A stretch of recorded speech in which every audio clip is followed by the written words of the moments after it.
Fala pessoal, quero contar uma novidade para vocês. আমরা না আর্জেন্টিনাই পারবে কোপা আমেরিকার চ্যাম্পিয়ন হতে। ইকুয়েডরকে হারিয়ে আর্জেন্টিনা সেমিফাইনালে ওঠায় লাইভে এসে একই বললেন মেসির বন্ধু নেইমার জুনিয়র।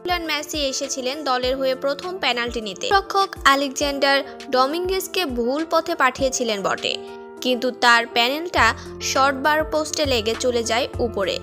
কিন্তু পেনাল্টিতে আর্জেন্টিনার ত্রাতা হয়েছিলেন এমিলিয়ানো মার্টিনেজ। দুই পেনাল্টি ঠেকিয়ে আরও একবার নায়ক বনে গেলেন এমি মার্টিনেজ। ইকুয়েডরকে 4-2 ব্যবধানে পেনাল্টিতে হারিয়ে সেমিফাইনালে গেল আর্জেন্টিনা। শেষবার আর্জেন্টিনাকে পেনাল্টিতে এমন স্বপ্ন দেখিয়েছিলেন 1990 সালে সার্জিও গাইকোচিয়া। তবে এমি মার্টিনেজকে সম্ভবত সবচেয়ে বড় কিছু বলা চলে। 2021 সালের কোপা আমেরিকা থেকেই পেনাল্টিতে আর্জেন্টিনার ভরসা হয়েছিলেন।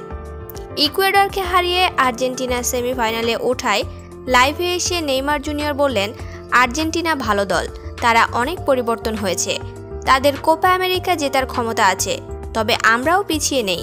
মেসির জন্য শুভকামনা রইল, আর্জেন্টিনা টিমের জন্য শুভকামনা রইল।